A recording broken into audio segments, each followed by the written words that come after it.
샬롬. 오늘 또 주님의 평강이 여러분과 함께하기를 축원합니다. 오직 주님과 함께하시고 항상 말씀에 아멘 하시고 순종하시고 성령이 이끄시는 대로 살아가는 복된 하루가 되시기를 주님의 이름으로 간절히 축원합니다. 오늘 아침 하나님께서 우리에게 허락해 주신 말씀은 창세기 36장 1절에서 43절 말씀입니다. 길지만 말씀을 같이 보겠습니다. 에서 곧 에돔의 족보는 다음과 같다. 에서는 가나안 여인 세 사람을 아내로 맞아들였다. 아다는 헷사람 엘론의 딸이다. 오홀리바마는 히비 사람 시브온의 딸 아나에게서 태어났다. 바스맛은 이스라엘의 딸이며 느바요스의 누이이다. 아다는 엘리바스를 낳고 바스맛은 르우엘을 낳고 오홀리바마는 여우수와 얄람과 고라를 낳았다. 이들은 에서의 아들인데 에서가 가나안 땅에서 얻은 아들들이다. 에서는 아내들과 아들들과 딸들과 자기 집의 모든 사람과 집짐승과 또 다른 모든 짐승과 가나안 땅에서 얻은 모든 재산을 이끌고 아우 야곱과는 좀 떨어진 다른 곳으로 갔다. 두 사람의 재산이 너무 많아서 함께 살 수 없었다. 그들은 특히 집짐승이 많아서 거기에서 그대로 살 수 없었다. 그래서 에서는 곧 에돔은 세일산에 자리를 잡았다. 세일 산간 지방에 사는 에돔 사람의 조상 에서의 족보는 다음과 같다. 에서의 아들들의 이름은 다음과 같다.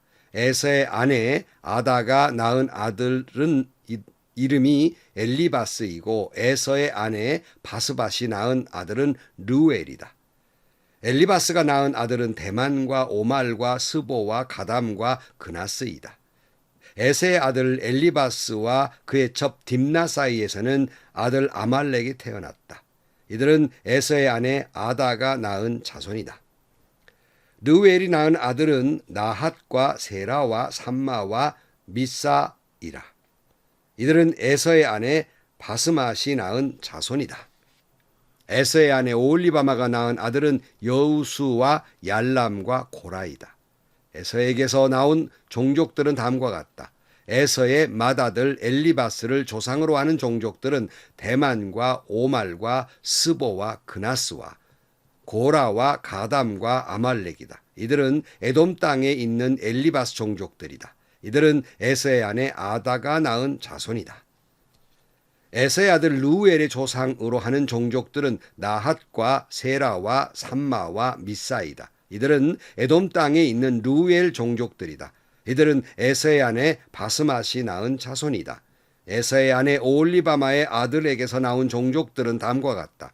여우수와 얄람과 고라이다. 이들은 에서의 아내 오홀리바마가 낳은 아들들에게서 나온 종족들이다. 이들은 에서 곧 에돔의 아들들이다. 이들이 족장들이 되었다. 에돔 땅의 원주민들도 종족별로 갈리는데 각 종족의 조상들을 거슬러 올라가면 호리 사람인 세일의 아들들에게로 가서 닿는다. 세일의 자손에게서 나온 종족들은 로단과 소발과 시브온과 아나와 디손과 에셀과 디산이다. 이들은 에돔 땅에 있는 세일의 아들들로서 호리 사람의 종족들이다. 로단에게서 나온 종족은 호리와 헤맘과 딥나이다. 소발에게서 나온 종족은 알완과 마나핫과 에발과 스보와 오남이다. 시므온의 아들은 아야와 아나이다. 아버지 시브온의 나귀를 칠 때에 광야에서 온천을 발견한 사람이 바로 아나이다. 아나의 자손은 디손과 오홀리바마다. 디손에게서 나온 종족은 햄단과 에스반과 이드란과 그란이다. 에셀에게서 나온 종족은 비란과 사완과 아간이다. 디산에게서 나온 종족은 우수와 아란이다.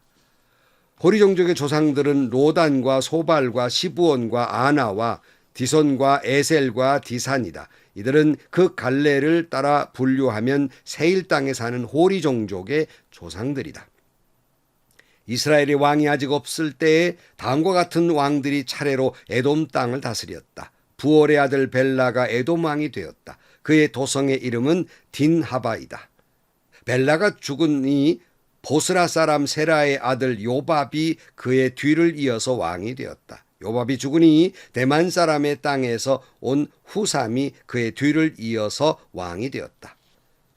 후삼이 죽으니 부다의 아들 곧 모압 벌판에서 미디안 사람을 친 하닷이 그 뒤를 이어서 왕이 되었다. 그의 도성의 이름은 아윗이다. 하닷이 죽으니 마스레가 출신 삼나가 그의 뒤를 이어서 왕이 되었다. 삼나가 죽으니 유프라테스 강가에 살던 르호봇 사람 사울이 그의 뒤를 이어서 왕이 되었다. 사울이 죽으니 악볼의 아들 바알하난이 그의 뒤를 이어서 왕이 되었다. 악볼의 아들 바알하난이 죽으니 그 뒤를 이어서 하닷이 왕이 되었다. 그의 도성의 이름은 바우이다. 그의 아내의 이름은 무헤다벨인데 마드렛의 딸이며 메사합의 손녀이다. 에서에게서 나온 종족들은 가문과 거주에 따라서 나누면 각각 다음과 같다. 그의 이름은 딥나와 알왈과 에뎃과 오올리바마와 엘라와 비논과 그나스와 대만과 밉살과 막디엘과 아람이다. 이들이 에돔의 종족들이다. 종족들의 이름이 각 종족들이 살던 거주지의 이름이 되었다. 에돔 사람의 조상은 에서이다. 아멘. 길지만 이제 에서의 족보가 나옵니다. 그리고 자세히 보면 에서의 가문이 번창을 했고 그리고 또 왕이 나오는 그런 형통의 모습이 보입니다. 에서라는 이름 자체가 불다, 그의 몸이 붉어서 붙여진 이름이기도 하고요. 에돔이라는 말도 북다는 뜻이어서 에서의 후손들이 에돔 족속이라고 이렇게 부르게 되고 그들이 거처하는 땅도 에돔이었습니다. 이삭이 에서에게 그런 말을 했죠. 너는 칼을 믿고 살겠다는 말처럼 굉장히 에서는 호전적이고 세상적으로는 강한 사람이었습니다.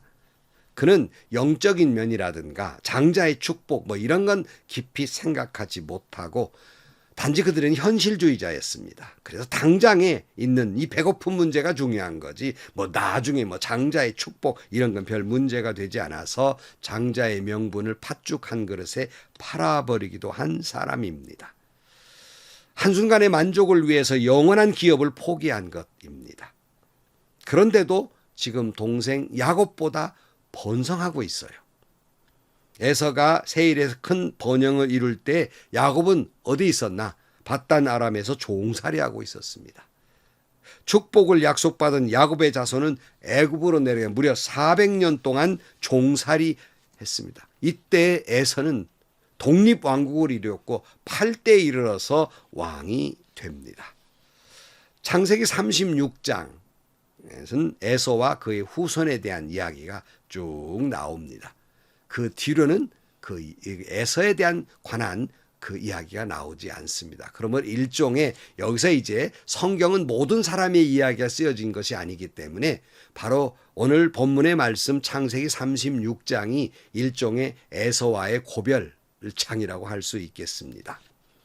이들의 족보가 세상의 영광과 함께 화려하지만 그러나 더 이상 그 역사는 기록되지 않고 끝이 납니다. 그 뒤로 자손에 대한 언급도 없습니다. 물론 언급이 있다면 에돔 족속에 대한 이야기가 계속 나오죠. 에돔이 이스라엘의 길을 방해했거나 하나님의 구원의 역사를 방해했던 일들로 등장하기는 하지만 다른 데서 에서의 후손으로서의 어떤 이름이 나오지 않습니다. 자, 여기서부터 이제 계속 어떤 말이 나오느냐 하면 야곱의 역사가 시작이 되는 것입니다. 자, 세상의 영화라는 것, 악한 자들의 영화라는 건 정말 순식간입니다. 시편 73편은 하나님의 사람 아삽의 시인데 아삽은 마음에 시험이 있었습니다. 그것은 악인이 형통하고 강건하고 소득이 원하는 것 이상으로 풍부하고 반면에 의인이 고난받는 것 이것에 대해서 고민이 있었어요. 그러나 그가 하나님의 집에 들어가서 신령한 은혜를 받고 깨달은 것이 있는데 바로 그것이 그 18절에 보면은 악인의 형통이 주님께서 그들을 미끄러운 곳에 세우신다 그랬어요. 그러니까 악인의 형통함은 미끄러운 위에 세워졌다는 거예요. 다시 말하면 곧 그저 망해버린다는 말씀입니다. 그들이 쌓아놓은 명예와 부귀와 권세와 재물은 미끄러운 곳에 있어가지고 무너진다. 황폐하게 된다. 마치 신약의 주님 뭐라고 그랬어요? 모래 위에 지은 집 같다. 조금만 바람이 불고 그저 풍랑이 나면 넘어지는 것. 그러므로 그들이 아무리 노력하며 쌓아도 쉽게 무너져 버리고 말 것이다. 그런 말씀이에요. 칼빈은 시편 73편의 본문을 해석하면서 하나님의 언약의 백성이 아닌 사람들이 빨리 흥하나 빨리 쇠한다. 이는 마치 지붕 꼭대기에 난 풀이 빨리 자라고 빨리 시들어 버리는 것과 같다 그랬어요. 그러므로 여러분 너무 우리가 세상에 얽매이지 마십시다. 주님의 날을 사모하고 새하늘과 새 땅을 바라보면서 영원의 세상을 생각하면서 경건하게 살아야 할 것입니다. 세상에서 가장 귀한 것은 우리가 하나님의 자녀가 되고 장차 천국을 유업받는 것. 바로 이것이 우리에게 가장 축복받는 거 아닙니까? 에딘버러 대학의 제임스 심슨이라는 교수가 있습니다. 이분은 진통제를 발견한 사람으로서 의학계의 노벨상감이다. 그런 분이에요. 어느 날 강의 시간에 학생이 물었습니다. 교수님의 수많은 발견 중에서 가장 귀중한 발견이 있다고 생각하는 거 뭡니까? 이렇게 물었어요. 그때 그분이 이런 대답을 합니다. 나의 생애에 있어서 가장 소중한 발견은 나는 죄인이라는 것과 예수님이 나의 구주가 되신다는 것입니다. 정말 멋있는 대답이죠. 여러분, 우리가 예수 믿고 우리가 하나님의 자녀가 되고 구원받는 것 이상의 큰 축복은 없다는 사실입니다. 그런 거로 에서의 형통을 부러워하지 마십시다. 에서의 형통을 부러워하게 되면 시험 들어요. 결코 에서의 형통은 축복이 아닙니다. 하나님의 은혜도 아닙니다. 뒤에 보면요. 말라기 1장 2절로 3절에 보면요. 에서는 하나님이 미워하신다 그랬어요. 그 이유는 에서는 하나님이 주시는 축복보다는 세상의 팥죽을 더 귀하게 생각했다. 그런 말이죠. 사무엘하 8장 14절에 보면 다윗 왕이 에돔 백성을 급기야 다윗의 종으로 삼고 마는 장면이 나오고요. 이사야 선지자는 에돔의 멸망을 수없이 예언을 합니다. 이사야 34장 5절 말씀에 여호와의 칼이 하늘에서 족하게 섰은즉 보라 이것이 에돔 위에 내리며 멸망으로 정한 백성 위에 내려 그를 심판할 것이다 그랬고요. 에스겔 25장 14절 말씀에 하나님께 에돔에게 원수를 갚으라 이렇게 말씀하셨습니다. 그러니까 결국 에돔 족속은 하나님께 진노를 받고 멸망하고 마는 것을 볼 수 있습니다. 결국 망하는 거예요.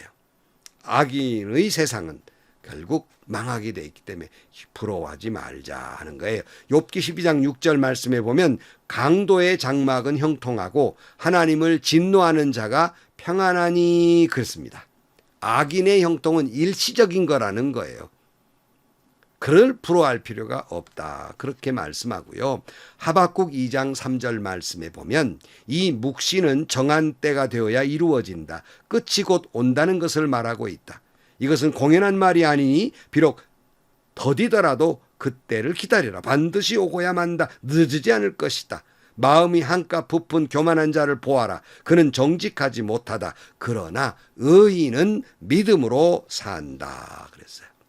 여러분, 악인의 형통에 대해서 원망하지도 말고요. 불평하지도 말고요. 오직 우리는 하나님을 믿는 믿음, 하나님의 약속을 믿는 믿음으로 산다 하는 거예요. 여러분 그렇게 믿으십니까? 여러분 오직 믿음으로 사십시다. 뭐 정치니 경제니 사업이나 현실적인 거 이런 것 때문에 너무 휘둘리거나 지배받지 말고 우리는 오직 믿음으로 산다 하는 거예요.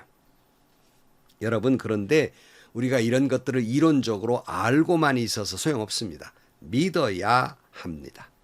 그러니까 내 힘으로 사는 것이 아니라 모든 것이 하나님의 은혜로 산다는 걸 믿는 믿음, 이것이 중요하다 하는 거예요. 하나님의 은혜는 하나님의 영광과 함께 있는 것입니다. 그러므로 모든 것이 은혜다. 이렇게 깨닫고 사는 것이 곧 하나님께 영광을 돌리는 거예요. 그러니까 믿음이 깊어지면 깊어질수록 제가 이제 은퇴한 사람으로서 세월이 가면 갈수록 깊이 깨달아지는 게 있어요. 그건 바로 은혜라는 사실이에요. 별별 소리를 다 해도 결국 계속 깨달아지는 건 하나님의 은혜입니다. 하나님의 은총입니다. 이렇게 깨닫고 사는 것. 이게 아마 나이 든 사람의 지혜가 아닐까, 믿음이 아닐까 싶습니다. 사랑하는 성도 여러분, 에서의 후손들 번창했지요. 축복을 약속받은 야곱 수백 년 동안 고통을 받았어요. 그러나 최종적인 승리는 야곱이었습니다. 성도 여러분, 오늘 우리에게 여러 가지 믿는 가운데 어려움이 있어도 결국 우리는 하나님의 약속 믿고 믿음으로 사는 것입니다. 은혜 속에 살아가서 종래에 승리하는 여러분들이 되시기를 주의 이름으로 간절히 축원합니다. 기도하시겠습니다. 하나님 아버지, 의인은 믿음으로 산다고 아멘 아멘을 수없이 해도 악인의 형통을 볼 때마다 우리의 마음이 흔들리고 믿음이 흔들립니다. 다시 한번 우리는 오직 주님만 바라보고 오직 주님을 믿는 믿음으로 모든 것이 은혜임을 믿고 사는 믿음으로 살아가게 하여 주옵소서. 예수님의 이름으로 기도하옵나이다. 아멘. 그렇죠. 왜 믿는 사람에게 고난이 오고 왜 저렇게 악한 사람이 형통할까? 저도 참 괴롭습니다. 그러나 결국 마지막 해답은 모든 것이 합력하여 선을 이룰 것이고 의인은 오직 하나님의 약속을 믿는 믿음으로 살 것이며 분명한 것은 우리는 종래에 승리하게 될 것입니다. 오늘 또 의인은 믿음으로 살리라. 이 말씀에 아멘 아멘 하고 승리하는 삶이 되시길 주의 이름으로 축원합니다. 오늘도 행복하시고요. 좋은 일이 가득한 하루가 되시기를 주님의 이름으로 간절히 축원합니다.